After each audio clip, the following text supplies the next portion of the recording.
All right, last video of the night, our 1-3-1 extended defense. So obviously we hope to be a pressing team. And if we're a pressing team, we'll be pressing back into man a lot. We've already talked about our man defense, how we want to force people to the middle, how we want to make sure that we're playing in a good help position and we're pressuring the ball. But there are going to be times, there are going to be teams where we're going to try to do something different to give ourselves an advantage. And so a 1-3-1 extended defense is something that we might use quite a bit, depending on how effective it is for us.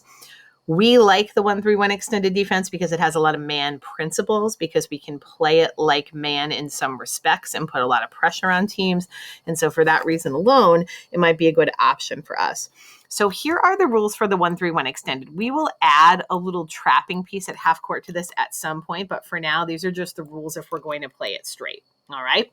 So first of all, whoever is the top of that 1-3-1, we need a lot of pressure on the ball. We would like you to meet her just coming over half court, turn her, put a lot of pressure on her, because depending on how teams set up, what we don't want to happen is right now, if they were to kind of extend the court like this, we don't want this person to be able to make this nice, easy pass down here, putting our bottom guy on the 1-3-1 in a tough spot. So the 1 is going to be putting a lot of pressure on the ball handler.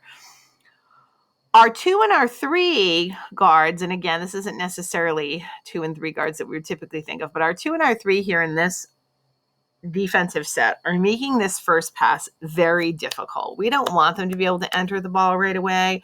If we can either make it an impossible pass or kind of shade this girl here and pick it, we want to do that. We don't want them to get into their offense comfortably. So 3 and 2 can't be falling asleep. You need to be putting a lot of pressure. Okay. The other thing I need you to know about a 1-3-1 is you need to be able to run the pass, which means while the ball is in the air, you need to be moving to your next job. You can't be standing and reacting. Okay. So you need to watch this video so you know where you're going so that doesn't happen. So for example, if the ball is entered here on this pass, while the ball is in the air, a few things are happening. Number one, if for some reason this guy isn't here, she is getting right there. So when the ball arrives, she is in this girl's face and putting a lot of pressure on her, okay? On the pass, this 1 is dropping down. Now listen, I don't mind you looking to pick this pass, but you're going to have some other responsibilities to help us out here. So you can't get caught out here. This isn't man, this is zone. I need you to drop back, okay? Our 5, depending on what's going on in here, so let's say we have someone in the middle. Our 5's job is going to be able to play the high post right now. And our 4's job is going to be to play the low post. So if they have someone out here in the corner, that's not your responsibility yet. Your job is to play anyone in the low post. And as I was telling Soph today, I almost want you to front her, not entirely, like 3/4 of the way. You need to kind of be on the outside of this person, because number one, we don't want the ball entered here. You don't have a lot of help here. If it does enter here, this guy's probably going to flash and they're going to have a layup. So we don't want that. Number two, you know that if the ball does go to the corner, this is your responsibility. And I don't want you to necessarily get caught behind her. So being 3/4 and almost fronting her is going to be helpful to you. Okay. Now on the pass, probably the most important person who has to make that move. So while the ball's in the air, is this 3 guard is coming all the way down here. You're the back line of defense. You're the only person guarding this side of the court. And I want you to notice we're still in a 1-3-1. Do you see how this is a 1-3-1?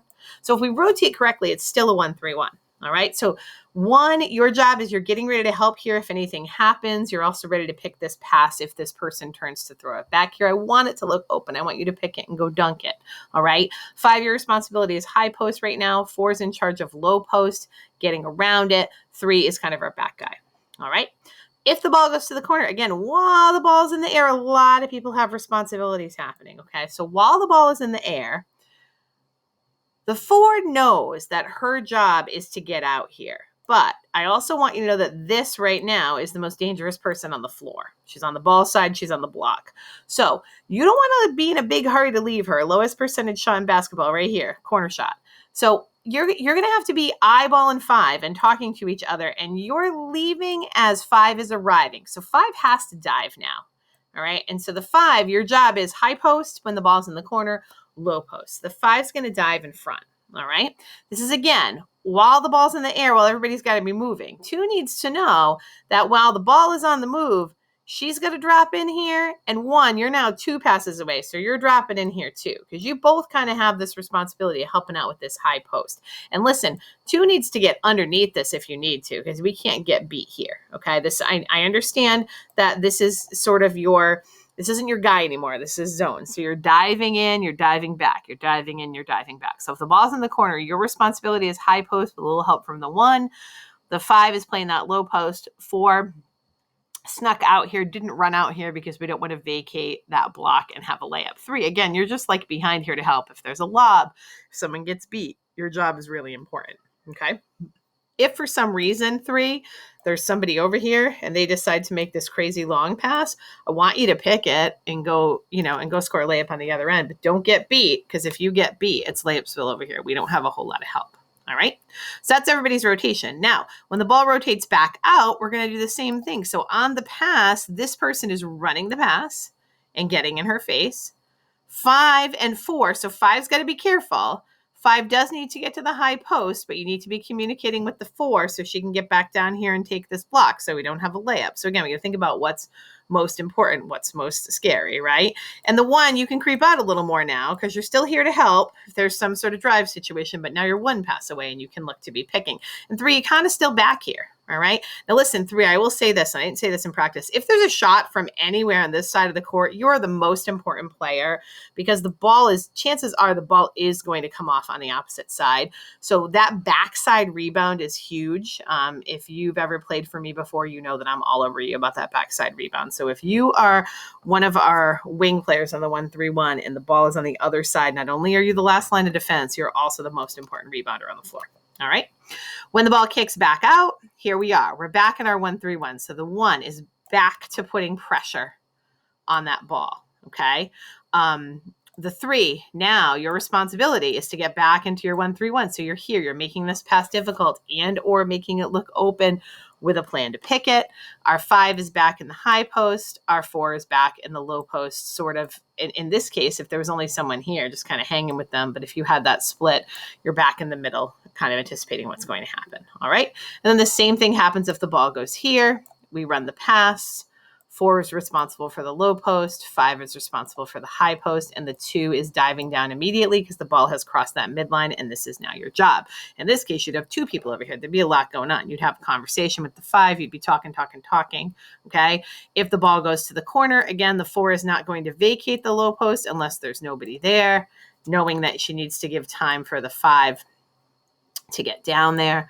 The 3 is obviously releasing a little bit, and the 1 is releasing a little bit so they can help out on the high post. All right. So here's the thing I want to say before I wrap this up.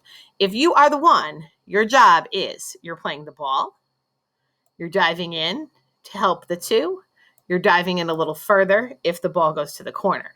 This is where you live. Okay. If you're the 1, you live here. You live on the ball. You live on the ball. You live here. You live on the ball, you live here. You live on the ball, you live here. You're not getting caught down here. You're not running back and forth and doing crazy things. You got to play in your position. Okay. If you're a 2 or a 3, if the ball comes here, you're on the ball. If the ball goes to the other side, you're dropping down. You're kind of living here. You're back, you're 4th, you're back, you're 4th. And the most important thing you do when the ball is on the other side is you're that backside rebounder. Okay. 5, your job is almost like a U. When the ball's straight up, you're at the free throw line. When the ball comes to one side, you're high post. When it gets all the way to the corner, you're low post. Then you work your way back up. So the 5, you're living in here. This is where you're making your living. It's like this U. All right. And the 4, you're probably the most important person in this defense because you're like the general back there. You need to be yelling at the 3 if she forgets to drop, and not yelling at her in a bad way, because we talked about that in practice. You need to be like, hey, Haley, I need you to drop. Hey, Kaylee, I need you to drop. Whoever it is. Maya, I need you to drop. You got to be talking to those people all the time because there's a lot going on in the game, and they appreciate you have that perspective from behind. If for some reason the other team sets the play up and you have 2, and the 5 has nothing, you might be like, I have nothing. You have nothing. You have nothing. Flatten out a little. So we might start like looking a little bit like this so you can have a little help. And then we'll get into our 1-3-1. So the 4 has this big responsibility down there to let people know when she needs help, to communicate. All right.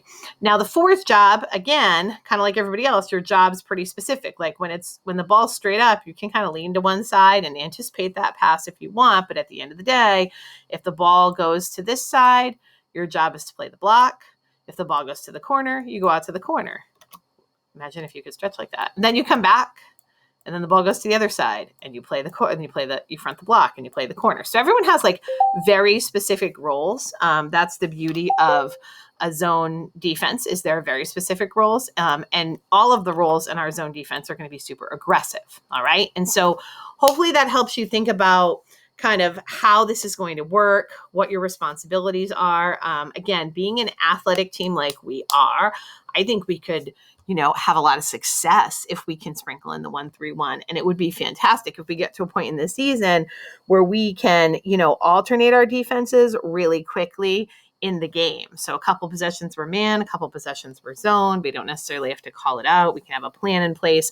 Nothing more frustrating to an offense when they can't figure out what defense you're in and they're running a zone offense against a man defense and so on. So watch this video, ask your questions, be ready. Again, I think our team can have a lot of success with this, and there might be some really key spots where we can use it this season.